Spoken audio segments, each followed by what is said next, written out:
هل أصبح هناك قطب سالب وقطب موجب من الصعب أن يتجاذبا؟ تصريحات السيد الثني ما وراءها وما الهدف منها؟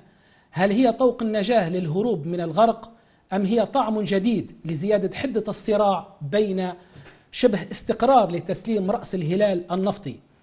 اعترافات ساقها لها إعلام مطبل ومغير للأدوار يتحرك بالشفرة المبرمجة، فمن كان بالأمس الخادم المطيع لجمعة الأسطى وقناته أصبح الآن الخادم لأعلام السيد الجديد، ومن كان يهلل لا للتمديد ولن تفلحوا أصبح الآن في خط آخر.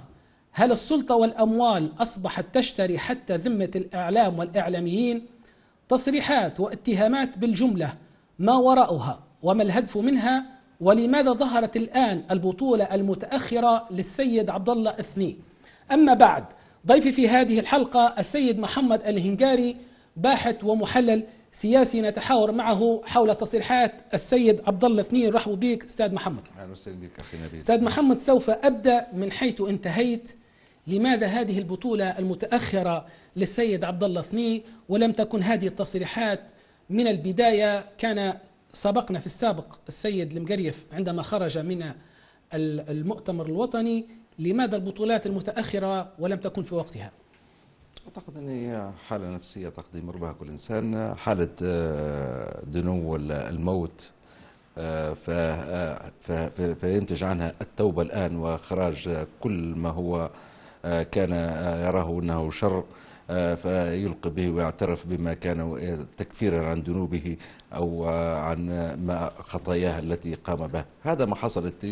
الثني شعر بأنه انتهى، أنه لا مكان له في مستقبل في الدولة الليبية، خصوصا بعد الاقتراحات الأخيرة السيد اليون، وأغلب أعتقد حتى بعض الكثير من النواب موافقين عليها، كذلك المؤتمر الوطني، حكومة الوحدة الوطنية. هو خارج الملعب، وجد نفسه الآن وحيدا في المركب وحده، غارقا في المركب وحده، لذلك اعترف بما هو، وننتظر الكثير من هذا القليل من الكثير. يحاول أن أنا لست وحدي، أنا لست وحدي، لم أقم هذا وحدي، هناك شركائي من كانوا معي كالذين ذكرهم جبريل وملاقطة وتطناكي وغيرهم من الكثير، وبعض النواب هم من كانوا السبب فيما آلت إليه البلد. هذا السبب فيما كنا أتلفنا فيها الأموال، هذا السبب من الفشل السياسي، هذا السبب في الانقسام، هذا السبب في إهدار المال العام. لست وحدي أنا. والشيء الآخر يجب أن يعرف الجميع أن الثني متورط في التصريحات التي صرحها، وهي التهديد بالقتل وبالحرب للشعب الليبي. في كثير من التصريحات شجرت هذه التصريحات، واجهها بها المجتمع الدولي اليوم كما واجه الآخرين، وهو لا يعلم من شدة يعني السذاجة وكذا أن هذه التصريحات تسجل، وأنها تصبح يعني ملفات تفتح في حقوق الإنسان، وتصبح يعني تهمة ضده يعني. والقرار 21/94 أوضح ذلك، أن حتى على العالمين والغير أن لا يحرضون على القتل، وهو حرض على القتل. فلذلك وجد نفسه الآن يحاول الاعتراف وأنه لا ذنب له. هذا ما يحصل جميعا في كل عصابة عندما يقبض عليها، يتم كل واحد بإلقاء اللوم على الآخر، لست أنا المذنب، هناك شيطان آخر هو من أغواني وغيره. وهذا سنراه في الكثير الآن في القريب، هناك كثير من الاعترافات. وهذا ما حصل بالضبط للثني، واعتقد ان الثني لن يرجع الى طبرق او الى البيضاء. انتهى دوره، يعتبر انه الان لاجئ سياسي. نعم. يعتبر الان سياسي. المعامله سيئه جدا كانت للثني، تحمل كثيرا ولم يستفد من هذا التحمل. صفقه السلاح التي كان يعول عليها ربما تعوضه قليلا، صفقه روسيا للسلاح، الصفقة ضاعت. مجلس الأمن لم يوافق على رفع السلاح، وانتهى زمن الحكومة. فما عليه الآن إلا أن يعلن توبته واعتذاره للشعب الليبي فيما حصل، وأنه غير مسؤول عن كذا، وهناك شركاء لي فيما اقترفناه من جرائم ضد الشعب الليبي. طيب، البطولة أستاذ محمد خرجت من تونس ولم تخرج من البيضاء. هل تتوقع أن لو خرجت من البيضاء ربما كان هذا الرجل؟ ليست بطولة أخي نبيل، هذا نعم. هذا اعتراف بالجرم. نعم. هذا اعتراف بالجرم، وليست، نعتبرها ليست بطولة، هذا اعتراف بالجرم فقط. لا اعتبرها بطولة، لا بطولة. الشخص البطل يخرج من أول المشهد يقول أنا أتعرض لضغوط، وهؤلاء هم من يسببون الأرق للدولة، وهم هم يفشلون الدولة، وهم هم أعداء الدولة، وهؤلاء أنهم أعداء الشعب. من أول مرة ويقف يقول هذه استقالتي إليكم. أما بعد أن يقع رأسه الفاس ويخرج ويقول انت حرقت لي الاسئله سيد محمد، يبي نطلع بطل لكن انت تو ما طلعتوليش بطل. طيب خلينا ناخذ السؤال الاول. اسباب ضعف حكومه اثني، قال ان المحاصصه والقبليه والجهويه وكل منطقه فرضت اسم عليه ليس بجديد اتى به. ابن خلدون يقول، ودائما نقولها ونكرر، بان لا يمكن ان قيام دوله مدنيه في ليبيا بوجود الفكر القبلي الجهوي المتعصب. هل ابن خلدون قبل 400 سنة ما زال كلماته لهذه الآن يعني تكتب من حروف من ذهب يكررها الآن السيد اثني؟ نعم، لم يأتي بالجديد. هذه ليبيا، التركيبة الليبية أو الدستور الأصلي لليبيا هو الدستور القبلي، ولكن أعتقد أن انتقلنا لمرحلة أخرى الآن، مرحلة الجهوية. نعم. بعد 17 فبراير لا توجد قبلية. من ينادي بالقبلية الآن هم أزدام النظام السابق، هم يريدون الفتن بين القبائل، هم من يريدون انتقام الشعب الليبي. تلاحظ أن جميع الأزدام أو مؤيدين النظام السابق يخرجون يقولون القبلية وعودة القبائل. خلاص انتهى. القبيلة دور اجتماعي ولا دور سياسي. يقول ابن خلدون ليبيا تتركب من مجموعة قبائل، هذه القبائل تتعايش فيما بينها وتتبادل فيما بينها الزراعة والتجارة، بعض منها تجار وبعض منها رعاة وزراعة. هذه القبائل تسن في قوانين فيما بينها عرفية، ولكن هذه القوانين غير ملزمة إلا برضا الطرف الآخر، ليس ملزمة قهرا. نعم. هذه طبيعة ليبيا، هذه فعلا زي ما قال ابن خلدون. طيب خلينا بندخل في جميع التصريحات اللي قالها السيد عبد الله اثني. أشار نبدو بوزير الداخلية السيد السنكي، قال تم دفع بهذه الشخصية من قبل السيد محمود جبريل وضغوطات من مصراتة. ما المقصود هنا؟ يريد إدخال مصراتة، ومصراتة غير مسلمة للبرلمان وغير معترفة بالبرلمان، والدليل على هذا بأن أعضاء البرلمان اللي من مدينة مصراتة تم مقاطعة البرلمان. وأيضا أشار أن السنكي لا يملك الأساسيات للعمل الوزاري. يعني السيد اثني بالسياسة يبين أن هنا لديه حنكة في تمييز بين ما هو سياسي وغير سياسي. تفسيرك لما قاله السيد عبد الله؟ بالنسبة لي أن مصراتة شاركت في الضغط عليه، لا أعتقد ذلك. مصراتة خارج من بداية رفضت الالتحاق بالبرلمان، نوابها لم يلتحق بالبرلمان، نفت كل اتصال لها بهذا البرلمان أو الحكومة. السنكي أعتقد أنها لم نسمع بها أنا من قبل، نعرف ما هي، نعلم كثير ما هي قيادات مصراتة التي هي مؤهلة لأن تكون في مناصب سيادية في الدولة. نعم. السنكي خرج من دائرة أخرى لا أعلم. مصراتة أعتقد لم تضغط عليه ولا تدخل في هذه حكومة اثنين، بالعكس رجعت إلى المؤتمر الوطني وإلى حكومة أخرى، حكومة الحاسي. واعتقد أن لا وجود مصراتة محاولة منه يعني استرضاء، يعني أن مصراتة وراء، يعني يحاول بإلقاء نفسه تجاه مصراتة ليحمي نفسه، لحماية نفسه فقط ذلك. لكن الضغوط هي أتته من الشرق. طيب من استراتيجية هنا السيد محمود جبريل لماذا اختار شخصية من مصراتة؟ والسيد محمود جبريل يعلم علم اليقين بأن أعضاء برلمان مصراتة لم يوافقوا على وجود البرلمان في طبرق، وكان الاتفاق من السابق هو مدينة بنغازي. لماذا شخصية من مصراتة بالذات؟ يعلم محمود جبريل، يعلم أن بدون مصراتة لن تقوم دولة ولن تقوم حكومة بدون وجود مصراتة في الحكومة. وجود مصراتة في حكومة يعني حكومة سوف تنجح، حكومة تكون لها حماية. أي شخصية مصراتة لا يستطيع أحد أن تعدي عليها، تكون قوية، نافذة القرار، قرارها نافذ. لأنها المرحلة هذه مرحلة وليست يعني مرحلة مستقبلية، لكن المرحلة الآن تحتاج إلى المدن الثائرة، المدن القوية التي لديها قوات ولديها سلاح ولديها كذا، هي التي تكون أركان الدولة، وهي التي كتب عليها القدر أن تكون هي العماد الأساسي لقيام الدولة الليبية حتى تستقر الأمور تنتهي الامور جمع السلاح وغيرها والمصالحه، ثم ندخل الى المرحله الاخرى، المرحله نقول المرحله النظيفه التي ربما اي شخص يستطيع بعد بناء مؤسسات الدوله الليبيه، اي شخص يستطيع من اي منطقه ان يقود الدوله بدون الانزواء الى او الانحراف وبيع الثوره او الغدر بالثوره وغيرها، لان تكون دوله مؤسسات مكونه، جيش منظم، شرطه منظمه، اجهزه امنيه استخباراتيه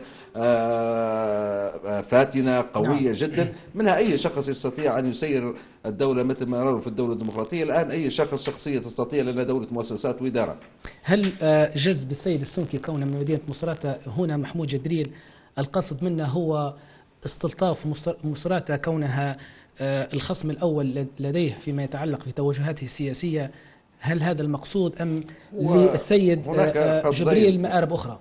هناك مآرب أخرى، هي التفتين داخل مصراتة استراتيجيا يعني. لأن أغلب النظام السابق يعمل على نفس المنظومة هي اللي كانت مع القذافي تشتغل ليبيا الغد. الآن ليبيا الغد هي نعم. المنظومة هي ماشية بنفس السياق ونفس أساليب الحكم القذافي، وهو التفرقة بين المناطق، فرق تسود.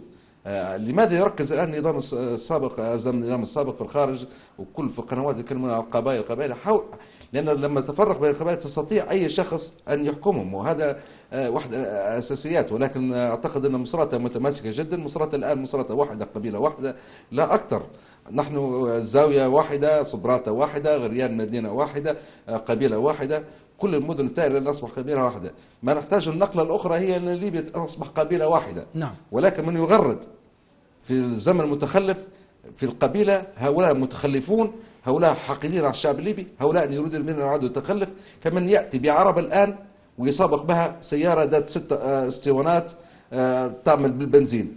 هذا هو الفرق بيننا وبين عقولهم ترجع إلى القبلية، إلى البدوية، إلى المجتمع القبيلة قبل الوطن. إيه، المجتمع كل، حتى المجتمع الأوروبي كان مجتمع قبلي. نعم. ولكن انتقل عبر مراحل الزمن أنه أصبح مجتمع سياسي، لأن تنتقل من قبل إلى مجتمع سياسي تصبح فيه الأمور كلها متساوية، الحقوق بين المواطنة، مجتمع المواطنة، مجتمع سياسي. طيب أنت ترجع فيه للخلف شوية سيد محمد، هل هنا تقصد بأن تم اختراق الثوار مع بداية 17 فبراير وأصبح نسمع ثوار الزنتان، ثوار غريان، ثوار طرابلس، ثوار مصراتة، ثوار برقة، ثوار الجنوب؟ هل من هنا يعني تم اختراق الثوار في القبلية والجهوية مع بداية ثورة 17 فبراير، أم الموضوع كان عفوي يعني؟ القبائل. نعم. حكم القذافي قبلي، ومن حتى بعض الثوار من مناطق أصبحوا قبليين مثل القذافي، يريدون الحكم بالقبلية مثل القذافي، نفس السياق، لأن لا يعرفون علم آخر. نعم. ليس لديهم خبرة أو ثقافة سياسية أخرى ما عدا السير مثل ثقافة المقبور. نشوف حتى احنا في الثورة المضادة الآن نفس الطريقة، هي نفس التوجه، جيش القبائل نفس التوجه، قبائل يريدون إرجاع الأمن الداخلي بنفس العمل الأول، الأجهزة الأمنية، شخص ملتحي حطه في السجن، إخواني حطه في السجن. نعم. لا هني تو زاد عملية قتل يعني. فهمت، أو القتل أو غيرها. لا بالعكس، أنت شوف المجتمعات الأوروبية، أمريكا يعني فيها حريات غير عادية. نعم. حتى احنا بنكون نفس اللي تو فجر ليبي، نفس الواحد اخواني. في عهد الملك كانوا يهود ونصارى ومسلمين. نعم. اي شخص يعني باستطاعته ان يعيش حريته الدينية او حريته المدنية وحقوقه، يتمتع بحقوقه بكامل حرية. معقول انت تمنع شخص ملتحي ولابس اللباس اللي هو اللباس الشرعي، وتصرح لشخص اخر لابس سروال الطايح، نقول احنا بالليبي هذا. نعم. تقول انت خذ حريتك والثاني لا، هذا مش معقول. هذا هنا في صناديق انتخابات، في ديمقراطيه، تمارس الحريه الديمقراطيه، اخوان غيرهم، اسلاميين غير اسلاميين، كله يحاول التمتع بحقوقه السياسيه والاجتماعيه بكامل الحريه، لكن بدون رفع سلاح او عنف. طيب. ورأينا كيف يعني فجر ليبيا كيف حاربت الارهاب، دار الافتاء كيف خرجت وصرحت علنية بالفكر التكفيري. يعني ماذا تبقى لكم؟ يعني حتى في طرابلس الآن كانوا خايفين، والله فجر ليبيا هذا مدواعش، هذا كذا، أو بيدوروا مش عارف شنو بيدوروا فين. ما في شيء، حتى تفاجئوا نلقوه من يحارب الارهاب هم فجر ليبيا، ومن دفع الثمن باهت فجر ليبيا وما زال مستمر. بالامس ومن عرق انت لو تعلم ان السرت هذه او غيرها والمناطق هذه لا اذا كان الثوار مجتمعين بدون الجبهه المفتوحه الان بجيش القبائل ربما لا تاخذ 3 ايام تكون داعش منتهيه، او داعش احمد قذف دمه وغيرها تكون منتهيه ب3 ايام. نعم. طيب بعض من ضمن التصريحات الذي صرح بها السيد عبد الله الثني قال بان الحق والباطل لا يتقابلان، اين يكمن الحق حسب وجهة نظرك في السيد ما صرح به السيد عبد الله الثني، وأين يكمن الباطل؟ هو يعتقد أنه هو الحق والباقيين باطل. باطل. لا يعتقد أنه موجود الباطل والحق من البداية. الحق لا، الباطل لا يمكن السكوت عليه، هو سكت على الباطل طويلا يعني. الآن يتكلم نطق، لماذا نطق الآن؟ هو يعتقد الآخرين جبريل وغيره ومن ذكرهم هم يعتقد أنهم هم باطل وهو على حق. ولكن هم الاثنين في الباطل، لأن ما سيرتهم من الأول على أطماع. هل الكرسي طمعك يعني وحسيت الكرسي خلاص طار يعني في الأخير تبت يعني. طيب أشار إلى أعضاء البرلمان، قال البعض منهم لديه مسؤولية حول الوطن، وأشار بالبنان إلى الطرف الآخر الذي لا يهمه إلا المصالح والمكاسب الشخصية. تقديرك ماذا يقصد من هذا؟ هل القصد خلق بلبلة في البرلمان المنحل، أم ما الذي يريد أن يوصله السيد الثني؟ هو الخطر اللي كبرنا فيه، الخطر الكبير هو المرتبات، سواء في التشريعيين سواء المؤتمر أو البرلمان أو غيره أو الوكلاء أو الوزراء. خطأ كبير أنك تعطي مرتبات عالية. هذا يعطي حافز حافز شخصي ولخص يأتي من أجل المصلحة والمال والمزايا التي يتمتع بها السكن وغيرها والسيارة وغيرها. وإحنا قاعد تفكيرنا تفكير المقبور الأول. مجرد يطلع من اللجنة الشعبية يحصل سيارة يحصل قرشين غيرها، هذا تفكير. تصور أن توماس جيفرسون أول أحد التشريعات لما داروا برلمان فرجينيا منعوا ما فيش فلوس، قال له أعطوهم فلوس يضيعوا، حيجونا ناس ما لهمش علاقة، ما هوش ناس ما همش وطنيين بيدخلوا البلد حيجوا. دار اختيار آخر، قال كم تملك من الأرض باش يكون غني ثري، كم يملك من الأرض على حسب الأراضي على حسب ما يملك حتى من عبيد. هذا الشيء اللي يرشحك لي البرلمان في ولاية فرجينيا. هذا سنة 1774 حاجة زي هذه يعني. كانت هذا واحد من المؤسسين الديمقراطيات الحديثة في العالم التي نجحت يعني. كان ليه يعني نظرة رؤية فعلا. وابناء أمريكا ابنها يعتبر هو الباني الأساسي لأمريكا. فكان فعلا رجل ذو حكمة يعني. الرجل هذا تصور أنت درست حتى القرآن الكريم. نعم. أنت تشوف أن لكي يفهم الآخرين. إيه فهم يعني. أنا بشوف كتاباته تجد أنه منطبق حتى من القرآن، واخذ أشياء واخذها من القرآن الكريم، أشياء يعني تنفع للسياسة وتنفع للاجتماع واخذها من القرآن الكريم. توماس جيفرسون وكتابه وجد والقرآن الكريم أخرجوه لما حلف عليه في أثناء الحلف القانوني لأحد النواب كان مسلم، أخرج عليه النسخة التي محتفظ منها في البيت الأبيض لتوماس جيفرسون. طيب. من ناحية السخرية في صفحات الفيسبوك، مطار الأبرق أطلق عليه مطار علي الطلاق. قال تم رفضنا من قبل مجموعة سماها بالمجموعة الغوغوية التي لا تعترف بالنظام ولا البروتوكول، منعنا من زيارة رسمية. ما الذي يشيره أو يريد أن يشير من هو الذي يسيطر الآن على مطار الأبرق؟ وفي السابق يشير بالبنان إلى مطار معتيقة أنه مسيطر عليه من قبل الميليشيات عسكرية، ولم يمنع يوما ما للسيد عبد الله الثني من الخروج من مطار معتيقة.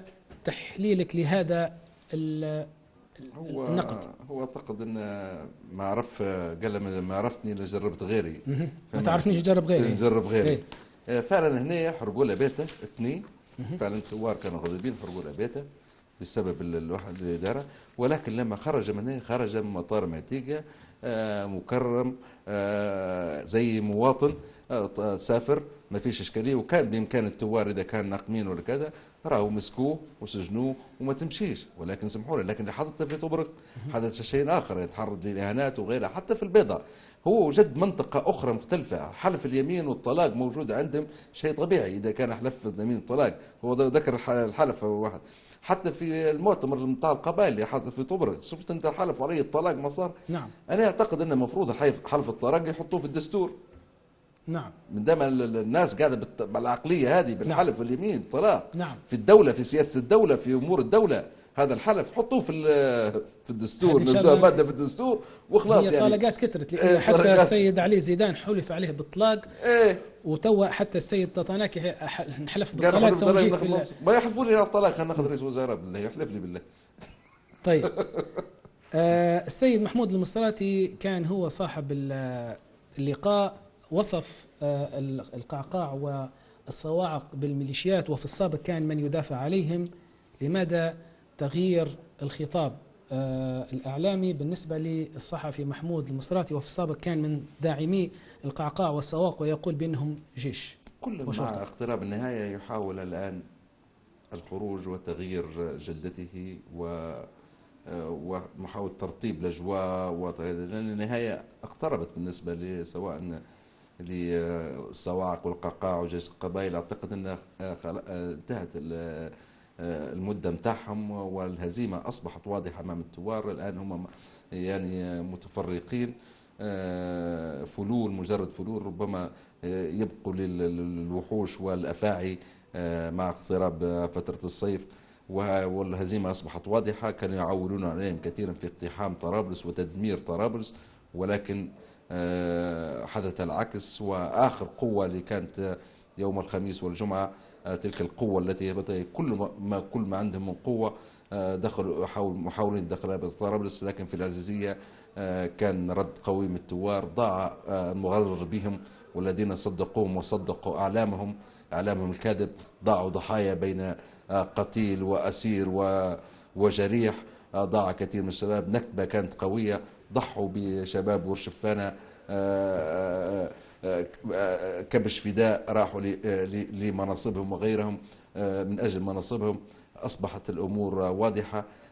كذلك بعض الإعلاميين أو غيرها كانوا موعدين بمناصب وغيرها، تم إقصائهم، لم يوفوا بوعودهم. أصبح الآن الفعل فعلا مرتدة على من كانوا يؤيدوهم، وهذا ما حدث. ويحاولون كل أخرج منهم، لأن هناك أشخاص وشخصيات أصبحت من الصعب أن تعود الوطن بعد ما جرحت الليبيين واتهمتنا بالإرهاب، واتهمتنا بعديد من القناة، داعش وقاعدة وغيرها وتكفيريين وقتلة وغيرها. أصبح من الصعب إصلاح، تورطوا في الدم، في التحريض. أعتقد أن مكانهم إذا رجعوا سيكون المحاكمة والسجون بما اقترفوه من الشعب الليبي. وهذا السبب، غرروا الناس، ضيعوا آراء الناس مثله ومثل غيره، فتحوا لهم طريق الجنة، ونحن سنحرر ونقتحم طرابلس في يومين وغيرها. هناك من طرابلس مصدقهم، والآن أصبحت ردي غيرها. على حتى شباب طرابلس يجب أن يفهموا سكان طرابلس من يتبعون الكرامة إن كرامتهم سوف تتحول إلى دل إذا قدم الجيش ما يسمى بجيش القبائل وغيرها، ستتحول كرامتهم إلى دل. سوف يكونون في مخيمات أبو شيبة في تونس، في العراء مع الصيف والشتاء، لأن الحرب ستستمر طويلا. معاناة سوف تكون معاناتهم كبيرة. 100 مليون نسمة من طرابلس سوف لا تجد لحم. سوف تستمر الحرب ممكن أكثر من سنوات. من الصعب اقتحام طرابلس، لأن فيها ثوار وفيها رجال سيقاوموا، ما غير المدن التي الآن تدفع ثمن من أجل مصراتة والزاوية وزنزور وغريان ونلوت وزوارة يدفعون ثمن من أجل حماية طرابلس عاصمة الجميع وحماية السكان الذين المفروض أنهم يقدمون العرفان والشكر لمن الشهداء الذين لأهل الشهداء الذين حموا منطقتهم. شوف بنغازي، كيف بنغازي الآن يقعد فيهم حفتر شي مرة أنه بيحررها، حتى شهر 12 أعلن، ولكن وصلنا في الشهر الرابع ولم يستطيع تحريرها. بالعكس دمار كان شامل كبير جدا. دمار غير مأهول، منهم ينتظر التعويضات حتى يعوضه في هذا الدمار. أعتقد أن التعويض حيكون صعب في المرحلة المقبلة مع انهيار أسعار النفط، مع الحاجة إلى استصدير نفط بكمية كبيرة. نعم. طيب أستاذ محمد، لماذا الليبيين يتناسون ما قام به جيش معمر القذافي أو كتائبه في مصراتة، في جدابية، في بنغازي؟ كان ذاهب برثل كبير جدا جدا. ما حدث الآن وكأن التاريخ يعيد نفسه، من يقول لي بأنه جيش.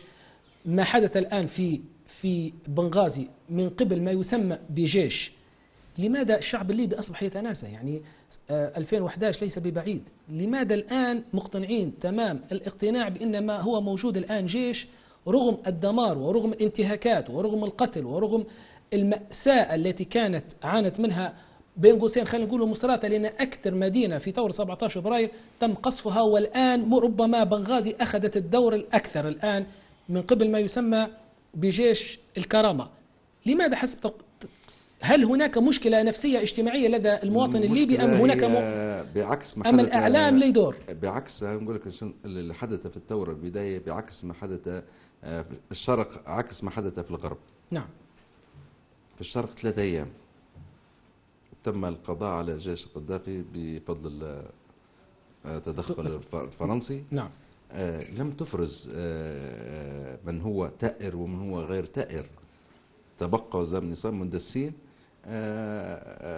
قاموا بما قاموا به من الفتن وغيرها في داخل بنغازي، وما سبب الاغتيالات وغيرها وعدم استقرار أمني.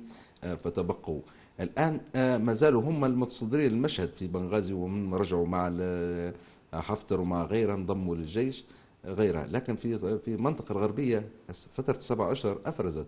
نعم. كل شخص عرف موقف نتاعه، أوضحت من هم. نعم. من هم، هل هو صادق في نيته مع الثورة وغيرها، هو الذي حدث.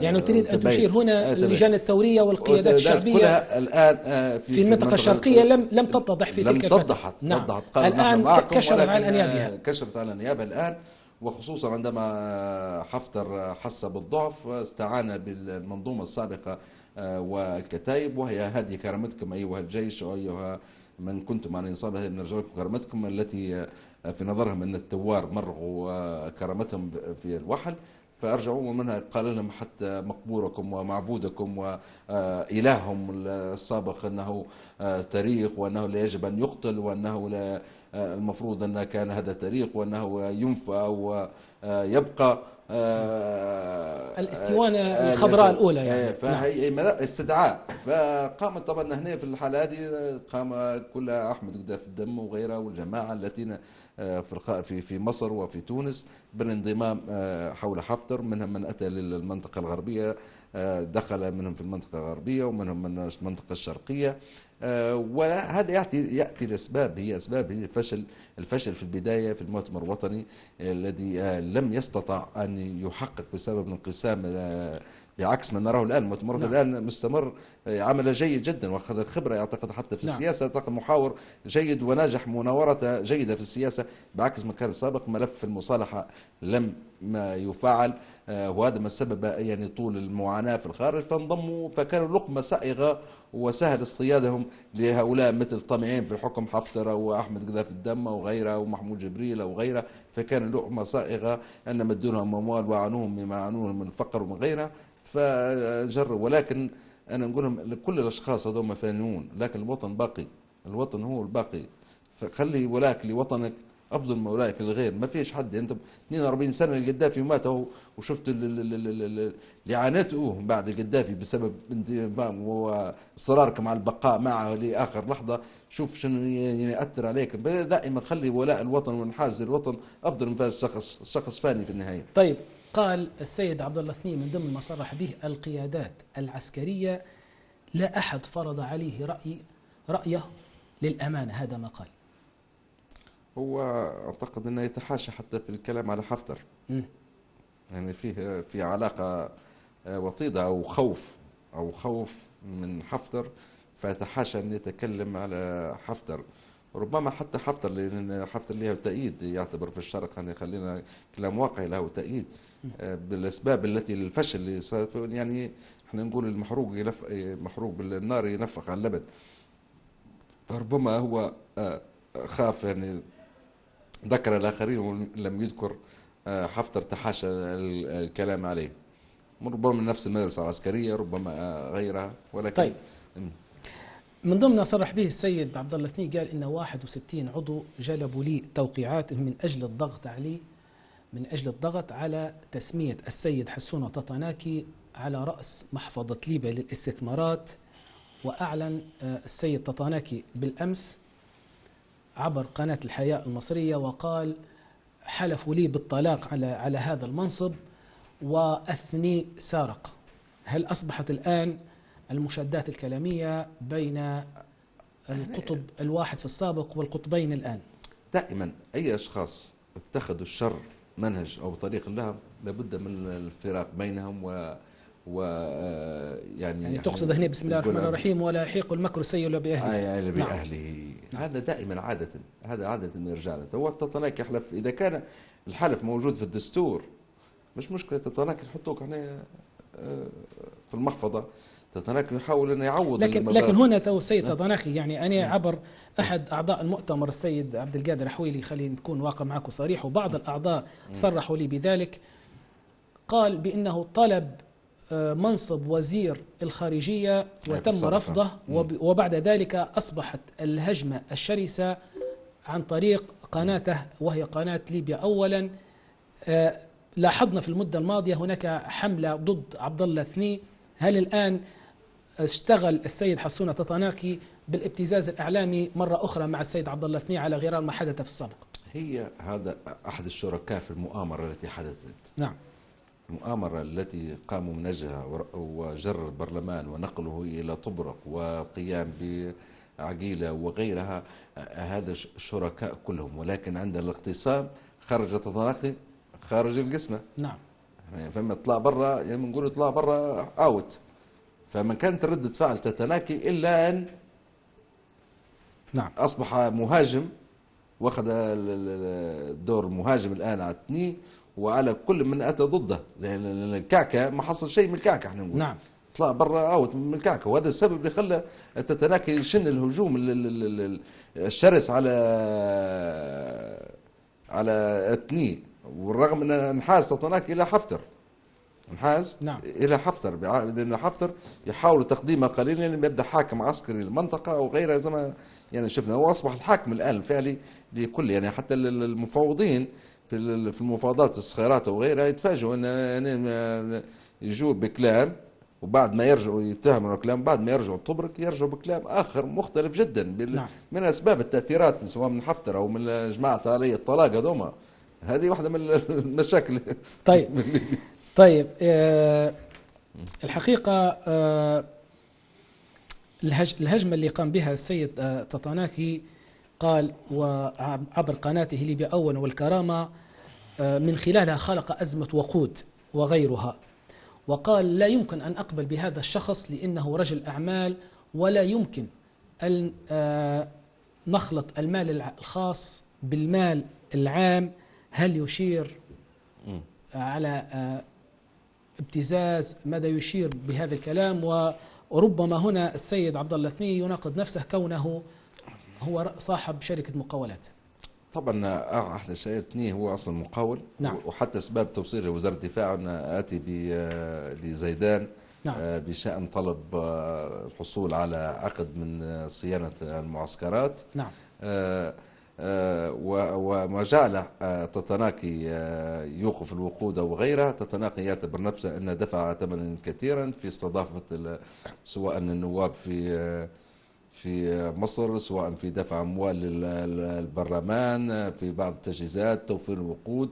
ومن حق تطناكي يرى أن من حق نفسه الآن أن يعوض ما خسره، سواء بالحصول على مناص المحفظة التي تحوي مليارات من أموال الليبيين، حتى يعوض ما خسره السيد حسون تطناكي. وهذا داخل على بزنس، يعني مش داخل على وطنية أو شيء زي ثاني يعني. طيب السيد محمود جبريل مارس ضغوطات على السيد عبد الله الثني حسب ما قال، من أجل الحصول على منصب نائب رئيس وزراء للسيد عبد المجيد مليقطة، قال ليس طعن في شخصه ولكن شخصية جدلية. طبعا هو مليقطة شخصية جدلية، لأن المنطقة وعلى الغربية لا السيد تقبل عبد عليها المجيد مليقطة طلب حتى نائب رئيس وزراء في حكومة زيدان. طلب لأن شخصية جدلية. من بيقبل بمجيد مليقطة في هذا الظرف وهذا الوقت الذي يعني فيه صراع مع الزنتانة وما غيرها التي تأوي جيش القبائل أو تدعم جيش القبائل، سواء مطارها يقصف في الوقت. من بيقبل به؟ هذا شيء غير خرافي يعني، بعيد جدا. شخصية جدلية. أتوقع حتى حكومة الوحدة الوطنية لن يكون في أحد المدن المشاركة الآن في الحرب سواء مع الفجر أو مع الكرامة، لن يكون أحد من الواحد بتكون شخصية جدلية. هذا شيء غير حكيم. طيب. يعني حتى أنا مليقطة يسوق رئاسة حكومة الوحدة الوطنية أو الائتلاف الوطني أو ما يسمى حكومة التوافق الوطني. طيب، قال أيضا تم الضغط عليه من قبل الأخوان مليقطة من أجل شراء سلاح فرنسي يحتوي على أسلحة طائرات موجود الآن في مصر. ما خطورة هذا الموقف؟ أيضا لدي سؤال. أعتقد أن في نوع من الغرابة، يعني موقف بعض الألغاز في الموقف. لماذا صدر الآن؟ لما تكلموا عليه الآن؟ نعم. الأسباب، هل فرنسا فعلا كانت تدعم البرلمان؟ واعتقد حتى التوقيت هو قبل حكم المحكمة. وربما تلك الفترة في شهر 10، يعني احنا الحرب بادئة من شهر 7، 3 أشهر، وتقديمها يعني هنا فيه دور فرنسي مشبوه في الشيء هذا. والمجلس الأمن لم يرفع الحظر على السلاح. المصري كذلك دور مشبوه، المصري نعم. أساسا نعم. دور مشبوه في نعم. من الأساس يعني صراحة بوخمادة زودوهم ب 400 حاوية من الداخل. نعم. لا أعتقد أن وصل الرقم هذا 400. هذا مجرد أن يخيف الثوار أن هناك دخائر 400 حاوية. المصريين لن يعطوا شيئا ببلاش. نعم. خذ هذه المصريين طبيعة نعم. لا يعطوا، ياخذوا ما يعطوش. نعم. المصريين أي واحد يجري ورا المصريين، راهو المصريين ياخذوا ما يعطوش. هذا طبع فيهم. كل سنة وانت طيب بالفلوس تو. بس نعم. المصريين حتى في عهد مرسي. نعم. خلينا تقول مرسي مولدين. في عهد تسليم أحمد قداف الدم كل شيء. ابتز المؤتمر، ابتز الحكومة الليبية بتقديم 2 مليار وغيرها ومشاريع ومش عارف مصفاة وغيرها، ولم يسلم أحفد قداف الدم، بل بقى الآن شوقة نعم. وهو الذي يدير الحرب الدائرة الآن في ليبيا. نعم. مصر جاء السيسي نفس الشيء. يعني طالب وديعة 2 مليار من الحكومة، وكان له دور حزب العدالة والبناء دور في هذا الموضوع. وأيضا زاد من مطالبه أكثر في مطالب أخرى لكي يسلم أحمد قداف الدم. وطلع في النهاية أحمد قداف الدم مواطن مصري وغيرها. سيد جمعة. نعم. مصر هذا ما تعبش منهم بخير. نعم. ما تتبعهمش، ما عندهمش، ما يعرفش الا مصري نفسه. حتى المستثمر يدخل مصر ما يخرج باموال، يطلع يد عليه مثل يدخل الجزازة، لازم يسمن فصلها، لكن لازم يخرج ضعيف من عنق الجزازة. هذه مصر، هذه طبيعة المصريين. طيب، أشار إلى الأخوان مليقطة قاموا بإرسال السيد جمعة الأسطى صاحب قناة العاصمة سابقا ووكيل شركة في لبس لغرض الحصول على ما يريدون، وقال بأنه لم يمتثل لطلبات أو طلب الأخوان مليقطة. جمعة الأسطى دخل على الخط. طبعا هم منظومة واحدة، هي جمعة الأسطى، مليقطة، جبريل، تطناكي، قوة التحالف الوطنية، النايض، عارف النايض، مجموعة هذه هي نفس المنظومة التي تسعى الآن للوصول للسلطة بأي طريقة ولو على جثة الليبيين. طيب. هذه نفس المنظومة تحاول سرقة أموال الليبيين، تحاول الوصول إلى السلطة بأي طريقة، الرئاسة، التحكم في ليبيا. ورثت، لأن هم كانوا البعض منهم يعني كانوا هذوما مخربين لسيف، وينظرون أنهم الآن أخذوا مكان سيف، وهم من أتوا ضد سيف مع الثورة، فمن حقهم الآن هم يحكموا ويأخذوا مكان سيف. هذه العقلية المتخلفة، العقلية العربية يعني تهوى السلطة والمال ولحد كبير، يعني فوق الدماء وفوق طيب، أشار إلى، هو طبعا كرجل مقاولات، وكما نعرف أن السيد الدبيبة كان على رأس أكبر جهاز للمقاولات في ليبيا، وربما السيد ثني اشتغل مع هذا الجهاز وممكن ربما تحصل على بعض العطاءات، ولكن في ليبيا أو في طرابلس، على دعنا نقول العاصمة، الكل يعرف بأن جهاز دبيبة أصبح يسمى باسمه. ذكر اسم دبيبة وكأنه لا يعرفه، وقال بهذه الطريقة اللي اسمها هذاك نتاع مصراتة دبيبة. لماذا؟ وقال عرض علي رشوة ولم أقبل. لماذا التنكر لشخصية دبيبة وكأنه لا يعرفه، وهو كان رجل مقاولات، وكان السيد دبيبة دعنا نقول في ليبيا كان رجل مقاولات الأول في ال7 سنوات و8 سنوات الأخيرة. التنكر لدبيبة لماذا؟ أعتقد أن ربما طردها دبيبة ولم يتحصل على مشروع من دبيبة، فالآن حان وقت الانتقام بأنه رئيس وزراء. دبيبة كان هو طبعا هي المباني الإدارية والسكنية وغيرها، كان أكبر قيمة يعني التحول في ليبيا مليارات من المليارات التي رصدت التحول للماء والتحول. رصدت لدبيبة. من كان يستطيع الوصول في دبيبة كان سوف يصبح أغنى أثرى الأثرياء وأغنى الأغنياء من يستطيع. لذلك ربما هو في شيء من قلبه يعني لم يتحصل على مشروع من دبيبة أو لم يستطيع الوصول أو الدخول لمكتب دبيبة، والآن أصبح يعني هو رئيس وزراء. وربما يعني عقلية الليبيين العقلية، لأن حدثني شخصية ساذجة، ما ليست شخصية يعني قوية سياسية، شخصية ساذجة أتى بها القدر فقط. ربما رأى البعض أنه شخص ضعيف للتمكن من الركوب عليه في منصبه، ولكن ربما خرج بعكس ذلك. طيب أشار، احنا طبعا شبهوا الثوار في السابق بالإرهابيين. طبعا إذا رجعنا إلى علاء الأسيوني يقول من ضمن ال5 النقاط اللي القضاء على الثورات المضادة هي تشويه الثوار.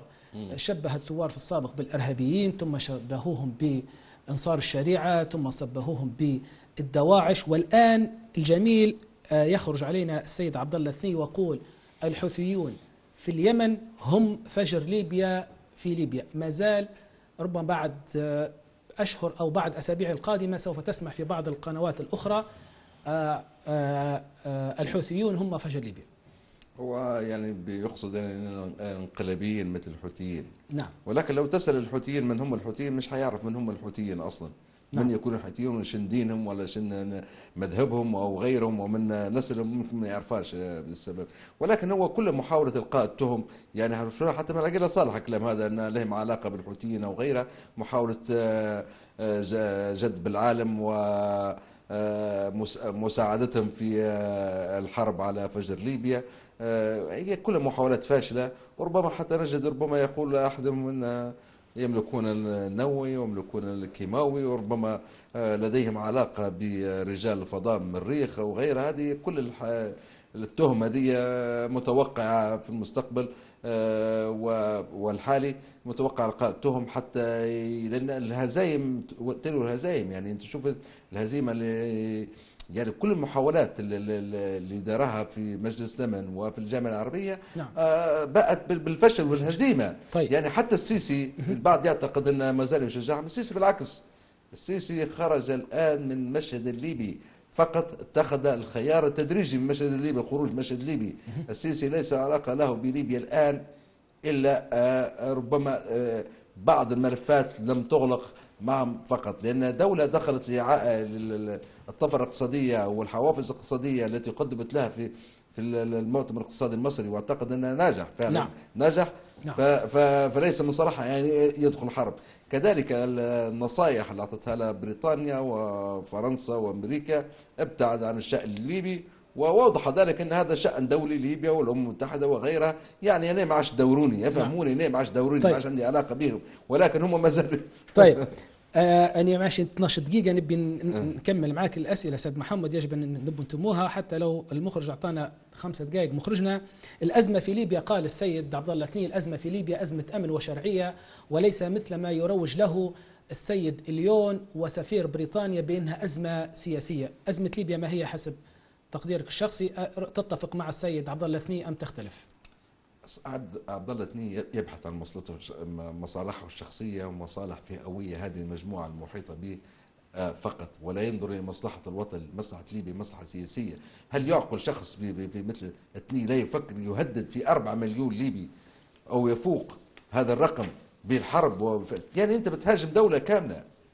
هل معقولة يعني لو جينا حتى عقلانيا بالفجر، السكان اللي تحت سيطرة فجر ليبيا مؤتمر وطني، نعم يعني شوف العدد كم يفوق ال4 مليون، نعم مقابل 1.5 مليون أو مليونين. يعني هل معقولة بالعقل تحارب 4 مليون أم 1.5 مليون؟ إذا جانب الحرب ممكن تحارب 1.5 مليون على 4 مليون. نعم. إذا جانب العقل والموضوعية والمنطق نعم. الحل سياسي وليس حل سياسي وحل تفاهم، كل له مطالبه، توحيد المطالب. اليوم فعلا وصل إلى النقطة وفهم، حلل المشكلة الليبية تحليل كامل، ووضع الخطوط العريضة وفهم المشكلة.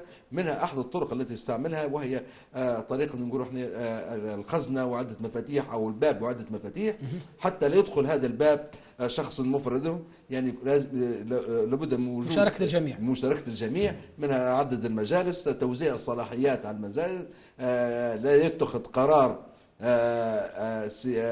يعني قرار نقول احنا قرار سيادي سواء حرب او السلم، قرار كبير، الا باجتماع الخمسه او السته المجالس التي احترقها ابتكرها السيد اليون. هذه طريقة جيدة جدا، ولكن الثني رجل ليس له علاقة بالسياسة، يرى مصلحته فقط، مصلحة مجموعة محيطة به، غرر به، تم بسبب أطماعه. هذه الأطماع منها أحد أعتقد حتى رفضه للصفقة، صفقة السلاح هذه نعم. الفرنسية. هناك موعود ببعض العمولات ربما وبعض الفوائد من وراء صفقة أخرى هي مع روسيا، صفقة 150 مليون مع روسيا هي موعود بها، فلذلك ابتعد عن هذه الصفقة، لأن فرنسا أعتقد أن الدول الأوروبية لا تعطي عمولات على الصفقات السلاح أو الصفقات، من صعب جدا. روسيا دولة فساد. خلينا نعطيك يعني سؤال جاني عذرا للمقاطعة من محمد صالح، قال السؤال: ما سبب سكوت الثني كل هذه المدة؟ ربما جاوبنا عليه السؤال. ما الذي تغير حتى خرج عن صمته؟ ثم ما توقعاتك لما سيحدث من تغيير في طبرق بعد هذه التصريحات؟ وإذا كان الثني يطالب دائما بدعم جيش حفتر، فلماذا يرفض الدعم الفرنسي؟ وما هي مبررات هذا الدعم؟ بالنسبة للثني هي الخروج بخسارة، حالة من الندم. نعم، حالة من الندم هذا الخروج. ماذا سيحدث في طبرق والمنطقة الشرقية؟ سيكون هناك يعني شجار وجدال وانقسامات، هل ربما داخلية، افتضاح، ولكن بعض منهم لا. طيب أنا الباين أن السيد الثني طالع في الجزيرة، لأنه قال ما سر تضارب تصريحات الثني بالأمس واليوم. يعني ممكن كذبة أبريل، ممكن يطلعنا بحاجة السيد عبد الله الثني احتمال اليوم 1 أبريل ربما قال، يعني الباين اللي يبين قال هناك أي ردود فعل من المجلس الأمن حول تورط فرنسا في صفقة بيع السلاح لحكومة الثني. لماذا لم يكن هناك رد فعل فيما يتعلق بتورط فرنسا بدخول السلاح عن طريق مصر؟ فرنسا نفت، لم تنفي الإيجاب ولا السلب، وليس لديهم أي معلومات على ما الذي حدث. هذه تحتاج إلى تحقيقات داخل فرنسا، ربما الأيام القادمة ستكشف عن ذلك. طيب. ولكن عدم قبوله بالصفقة الفرنسية، هو هناك الصفقة الروسية التي موعود بها. روسيا يستطيع أن يتحصل على عمولات سلاح الخردة المتواجد الخردة اللي تكلم عنها في السابق يعني. طيب، سؤال من السيد حميدة الزواوي يقول: هل التصريحات علاقة بتشكيل حكومة توافق وطني وخروج الثني من المشهد السياسي؟ طبعا هذه أحد الشيء. شعر الثني بدنو أجله في هذه الحكومة لما تشبه بها طيلة فترة، فما ما له الآن إلا أن يحاول تنظيف نفسه أو تنظيف صفحته من الشوائب التي تسبب بها في المرحلة السابقة، ووضع فشله على الآخرين. وهذا السبب، يعني الأسباب الرئيسية أن الفشل لازم يضع على الآخرين الذين سببوا في هذا يعني. طيب، السيد مالك يقول حسب ما قاله السيد مليقطة أن الثني يرفض أي تسليح خارجي من شأنه تقوية حفتر والجناح العسكري له لأنه خائف من انقلاب عسكري. هذا ما صرح به السيد مليقطة. طبعا هو كل الآن يضع في الآن يحاول التفتين بين الثني وحفتر. نعم. وكل يحاول التفتين بين الآخر الآن. هي نعم. يعني أسلوب هل السفينة أصبحت تغرق الآن؟ أما الانقلاب كلهم شاعرين بالانقلاب. نعم. بانقلاب حفتر كلهم شاعرين به. كل ما يتقوى حفتر شاعرين بالانقلاب هل عليهم. نتوقع سيد محمد يعني. هل نتوقع في الأيام القادمة أو ربما في هذه اليومين القادمين خروج السيد محمود جبريل وبتصريح ما قال ما هدد به في السابق أنه سوف يقول حقائق اتجاه السيد حفتر؟ هذا منوط بالصفقات التي تتم بينهم. مجرد تهديد، هو هناك صفقة وراه، مجرد يأخذ الصفقة تتم هذه الصفقة يتم السكوت عليها. لكن أعتقد أن الخروج سيكون خروج الانتحاري عندما يؤيس جبريل من الوصول في الحكم في ليبيا، عندما يؤيس حفتر من الوصول في الحكم في ليبيا سوف كل يلقي ما عنده في جعبته، وسوف كل يلقي بالتهم ويوضح للشعب الليبي ما كان خفي وما كان يدار من لعبة خبيثة، والمؤامرة التي تدار حول الشعب الليبي سوف تضح. ولكن ربك موجود. هو طيب في السابق هو في الأسئلة الأولى صنف أن السيد السنكر وزير الداخلية ليس برجل سياسة، وقال قبل سؤالي سأقول لك ماذا قاله السيد عبد الله الثني. قال نحن رجال سياسة ولكن القدر أتى بنا لهذه المرحلة. ما هو تاريخ الثني السياسي؟ وفي نفس الوقت لدي 3 نقاط أرجو من المخرج أن يعطيني 5 دقائق لأهمية هذه النقاط. قال رجل سياسة عندما تكلم على مفتي الديار الليبية السيد الصادق الغياني قال المفتي المفتن. هل رجل سياسة يتكلم بهذا الخطاب حتى ولو كنت خصمك السيد الصادق الغياني؟ قال أن الثيار السياسي وأشار بالبنان إلى سيد بالحاج وبادي وسيد الدكتور عبد الرحمن السويحلي والدكتور الصلابي والدكتور الصادق الخياني، وهم من كانوا مارسوا عليه ضغوطات من أجل التنحي أو أقبل بمنصب في حكومة معيتيك كنائب نائب لرئيس الوزراء أو وزير الدفاع، ووقفت لهم بالمرصاد. قال ولم أقبل بهذه الضغوطات. إذن هنا الإشارة وشهد شاهد من أهلها إذا مورست عليك الضغوطات حسب ما أشار السيد عبد الله الثني. إذن هنا حكم المحكمة الدستورية كان حكم صدر في الحكمين للسيد معيتيك وحل البرلمان دون أي ضغوطات مثل ما أشار السيد عبد الله الثني. هو شخص يناقض نفسه هنا، لا يفهم ولا يريد أن يفهم. نعم. ربما اتصل به المفتي سيد المفتي، ربما عبد الحكيم بالحاج، ربما صلاح باضي، ولكن ربما لاموا عليه بالتوابط الوطنية، التنبيه بالتوابط، التوجه نحو أين هي التوابط الوطنية. لما نوجهك التوابط الوطنية تعتبرها هذه ضغوط، هذا ليس ضغوط. ثاني أي سياسة تفهمها لما عندما تدخل شخص بمفتن أو غيره، هذه نتاع شوارعي. نعم. سياسة من يقودها السياسة؟ بالرغم بشار الأسد دكتاتور وعاتي لم يخرج يوما ويقول ويهدد شعبه بالقتل وبغيرها. نعم. يتكلم كلام سياسي. نعم. نحن مع الصلح، نحن مع غيره. يا سيد الثني أنت تخرج في كل القنوات وتهدد بالحرب والقتل، وسوف نأتيكم بالطائرات وسوف نأتيكم بالصواريخ وسوف نأتيكم بالدبابات. يعني شوف الفرق بينك وبين هتلر أنت. هذا سياسي، هذا ليس سياسي. طيب هل أختم لك بما قاله السيد الثني؟ قال بهذه العبارة: أنا غير مستعد لكي أختم حياتي السياسية بهذه الطريقة. هي سياسة وحياة سياسية عندهم، ولا سياسية ولا غير. فشل في فشل، مجرد كان صورة يحرك هذه. هو كل كلامه إنه يحركوا فيه مجرد دمية وتحرك فيه الأشخاص هذا. نعم. وعندما نزوي عليه الأشخاص هذوما احنا نقول ركوب بيه الحبل، طلع وتكلم.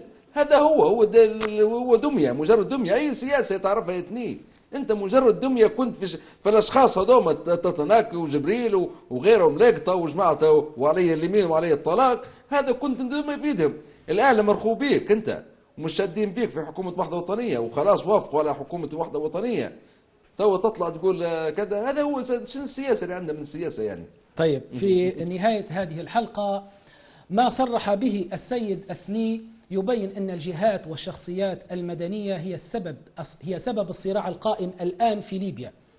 وهل ما أراد قوله بأن السيد محمود جبريل وجمعة الأسطى والأخوان مليقطة والتيار الإسلامي هم اليد العليا التي كانت تخرب وتؤخر التقدم لقيام الدولة، وأن الشخصيات العسكرية المتآمرة والمنقلبة هي ملائكة الرحمة التي لم تقم بأي دسائس ومفاوضات من تحت وفوق الطاولة للوصول بنا إلى هذا الخندق، وكأن حفتر والناظوري والحجازي وبخمادة وعفريتة والبرعسي بعيدين كل البعد عن هذا الصراع وهذا التشتت.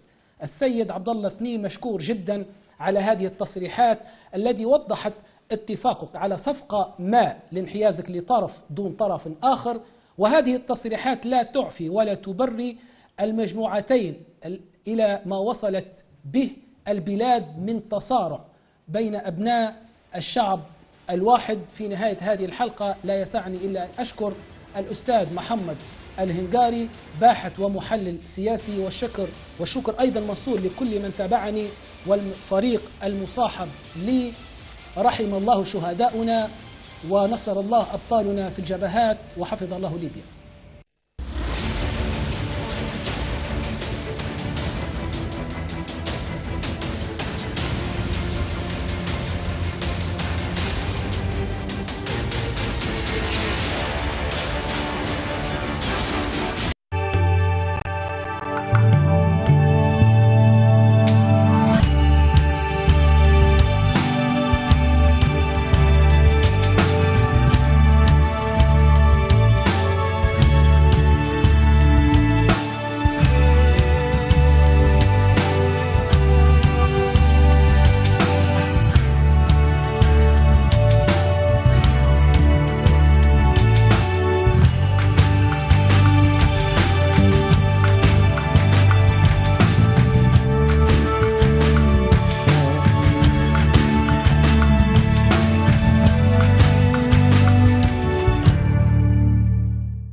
أهلا بكم مشاهدينا إلى هذه الوقفة الإخبارية من قناة توباكتس. أفاد مراسل قناة توباكتس بأن طائرة حربية تابعة لحفتر استهدفت صباح اليوم مدينة غريان. وأكد مراسل توباكتس بأن القصف استهدف أرضا خالية جبلية بالقرب من المدينة الرياضية والطريق الرئيس الرابط بين الجنوب الليبي والعاصمة طرابلس بالمدينة. وأوضح المراسل أن القصف لم يسفر عن خسائر في الأرواح وأضرار مادية. يأتي هذا القصف بعد النداءات الدولية المتكررة لإيقاف القصف الجوي على العاصمة طرابلس وضواحيها. أكدت وزارة الدفاع بحكومة الإنقاذ الوطني بأن قوات ما يعرف بجيش القبائل حاولت الهجوم على جنوب العاصمة طرابلس الجمعة مستغلة عطلة نهاية الأسبوع. وأضافت الوزارة أن قوات وزارة الدفاع تمكنت من صد الهجوم وكبدت تلك المجموعات خسائر فادحة في الأرواح والعتاد. وأوضحت الوزارة بأن قواتهم قدمت 4 شهداء في هذا الهجوم الذي وصفته بالأعنف، مشيرة إلى أسرهم ل35 شخصا من تلك المجموعات. وفي غضون ذلك نفى المكتب الإعلامي لقوات فجر ليبيا سيطرة ما يعرف بجيش القبائل على منطقة العزيزية جنوب العاصمة طرابلس. وأوضح المكتب بأن مجموعات تابعة لما يعرف بجيش القبائل حاولت الالتفاف بالمنطقة ودخلت إلى معسكر أم طويشة، ولكن قوات فجر ليبيا تمكنت من استرداد تلك المواقع فورا. وأكد المكتب الإعلامي لقوات فجر ليبيا بأن الطيران الحربي التابع لقواتهم استهدف بكثافة تجمعات جنوب منطقة العزيزية تابعة لما يعرف بجيش القبائل وكبدهم خسائر في الأرواح والعتاد. قال المتحدث باسم الكتيبة 166 المكلفة بتأمين مدينة سرت خالد أبو جازية إن 2 من أفراد دورية تابعة لهم أصيبوا جراء ألغام زرعتها المجموعات التابعة لما يعرف بتنظيم الدولة الإسلامية، وذلك في طريق النهر بمدينة سرت. وكانت رئاسة الأركان العامة للجيش الليبي قد كلفت الكتيبة 166 في 14 من فبراير الماضي بتأمين مدينة سرت وضواحيها.